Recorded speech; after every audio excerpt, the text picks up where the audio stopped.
지금 우리에게 남은 기간은 단 일주일, 많아봤자 10일 정도밖에 남아있지 않습니다. 지금부터 10일 정도 영혼을 담아서 열심히 공부해서 영어는 최소 3등급 안에 든 뒤 우리 행복한 방학을 보낼 것인가요? 아니면 점수는 미미하게 오르거나 오히려 그대로인 상태에서 정말 기말고사도 망쳐서 우울한 방학을 맞이할 것인가요? 제 학생 중에 이 방법으로 정말 딱 일주일 만에 처음으로 5등급에서 탈출한 제자들도 있었습니다. 10일간 죽었다 생각하고 열심히 할 생각이 있는 퀴리들만 오늘 영상 시청해 주시길 바랍니다.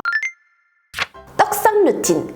떡상 루틴에 필요한 마인드셋 좀 알려주세요. 10일 만에 여러분 솔직히 떡상을 원한다면 바로 벼락치기 마인드가 꼭 필요합니다. 벼락치기에 대해서 조금 더 자세한 내용을 원하신다면 위의 영상을 참고해주세요. 최고의 아웃풋을 낸다는 그 마인드 너무너무 중요하죠. 근데 10일 남은 이 시점에서 생각보다 그 최고라는 말 자체가 정말 부담이 될 거예요. 만약 공부하다가 3시간이라도 조금씩 흔들릴 수 있는데 그 흐트러지기라도 한다면 남은 10일도 완벽하지 않기 때문에 포기하는 경우도 생길 수가 있더라고요. 그럴 바에는 차라리 그동안 한 달간 공부했던 친구들과 비슷한 아웃풋만 내더라도 아 진짜 선빵했다 라고 생각하는 게 이득. 그래야 우리 완벽주의 성향을 발동하지 않고 오히려 자주 나오는 부분과 중요한 개념에 선택과 집중을 할 수 있습니다. 수면 루틴. 수면을 줄여서 시간 영끌하는 방법은? 시험이 10일밖에 안 남았기 때문에 우리는 어쩔 수 없이 시간 영끌법을 사용해야 합니다. 아무리 사소한 개념을 쳐낸다고 하더라도 솔직히 10일밖에 안 남았기 때문에 절대적인 공부 시간을 확보하는 게 가장 중요하겠죠. 시간 영끌법 중에서 가장 중요한 건 바로 수면 루틴입니다. 우선 잠을 확 줄이는 상황이라면 최소 4시간에서 5시간은 취침하는 것을 권장합니다. 하루만 4시간만 자는 거면 솔직히 안 힘들겠지만 우리 10일 내내 4시간씩만 잔다고 생각해보세요. 현실적으로 정말 피곤할 수밖에 없습니다. 그렇기 때문에 저 같은 경우에는 자습 중간중간 한 15분씩 낮잠 자는 시간을 한 4번 정도 넣었습니다. 자습하면서 최대 수학 과목 1시간 공부하고 15분 쉬고 영어 과목 1시간 공부하고 15분 쉬고 이런 식으로 구성했습니다. 선택과 집중해서 1시간을 몰입하면 반드시 쉬어줘야 합니다. 쉴 때는 그냥 휴식하는 게 아니라 아까 4시간에서 부족했던 수면 시간을 15분씩 보충을 하기도 하고 눈 감고 그냥 쉬는 것만으로도 다른 과목 공부를 준비하는 그 시간으로 활용했던 거죠.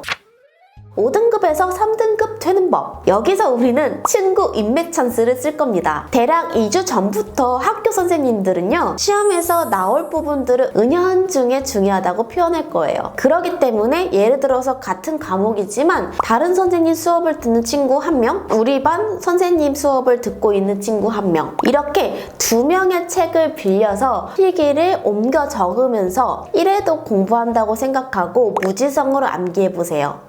내신 시험 D-Day 10일 영어 단어, 문법, 구문, 독해 이걸 어떻게 다 챙길까요? 솔직히 D-Day 10일 정도밖에 안 남았다 라고 한다면 모든 과목을 n분의 1 같은 비중으로 다룰 시간이 없을 거예요. 즉 선택과 집중을 해야만 하겠죠. 영어 단어 같은 경우에는 따로 시험 범위 내용을 단어장으로 만들어서 공부할 시간이 없어요. 차라리 한 문제를 공부할 때, 한 지문을 공부할 때 대략 한 15분 정도 시간을 제한을 해두시고 단어, 문법, 구문, 독해를 한 번에 다루는 것이 현실적이고 효율적입니다. 예를 들어서 단어 5분, 문법 5분, 구문 5분, 독해 5분 이렇게 하면 좋겠지만 최소 30지문 이상 내신 범위가 되는 상황에서 한 지문에 20분 이상이 걸리면 10일 안에 과연 할 수 있을까요? 우선 한글 해석 부분을 먼저 읽어서 해당 지문의 주제를 한글로라도 괜찮으니 적어보시고 내용 구조를 외워보세요. 그리고 논리 구조를 한글로 써도 좋으니까 아래에 직접 손으로 쓰면서 요약을 해보세요. 예를 들어서 친환경 제품은 재료를 재활용해서 쓸 수 있기 때문에 환경에는 좋음. 그럼에도 불구하고 단점이 더 많다? 들어가는 재료가 제한이 돼 있고 비싸기 때문에 공급자 입장에서는 이걸 꺼리게 된다. 수익적인 측면에서는 다른 주류 상품보다는 좀 떨어지기 때문에 마이너스다. 그리고 그 기준을 영어 문장을 S, V 이런 식으로 잘라보면서 모르는 단어는 그 자리에서 바로바로 외워주세요. 다만 단어를 좀 많이 몰라서 많이 외워야 되는 상황에서는 문장 안에 있는 단어를 외우다가 시간을 다 써버릴 수가 있기 때문에 한글 기준으로 중요해 보이는 핵심 키워드와 그 앞뒤로 반의어를 가질 수 있는 단어만 우선적으로 외워주세요. 그 다음에 마무리로 선생님이 강조하거나 분석지에 중요하다고 써있는 부분들이 있을 거예요. 그 문법 부분만이라도 다시 체크해서 서술형까지 나올 수 있기 때문에 수기로 쓰면서 같이 대비해보세요. 외울 때는 눈으로 읽기보다는 최소한 한 번이라도 직접 쓰면서 그 자리에서 암기하세요. 스펠링 틀릴 수 있으니까요. 영어 지문 중 어떤 유형을 집중 공략할까요? 문법 문제를 당장 섭렵할 수 있는 생노베가 아니라면 우선 주제 문제, 순서, 삽입 문제를 먼저 공략해보세요. 주제는 한글 해석만 제대로 읽더라도 주제만이라도 한글로 쓸 수 있다면 우리가 문제를 풀 수 있는 경우도 있기 때문에 그래도 다른 유형보다는 조금 더 쉽게 정답을 고를 수 있습니다. 순서 삽입도 마찬가지예요. 한글 해석지에서 문장 간 연결이 조금 달라지거나 아니면 뭐 예를 들어 더불어 이런 추가적인 부분들이 있어서 그 부분들 중심으로 순서 삽입 유형이 나올 수 있기 때문에 한글만 제대로 읽어주더라도 우리가 맞출 수 있는 확률이 높아져요.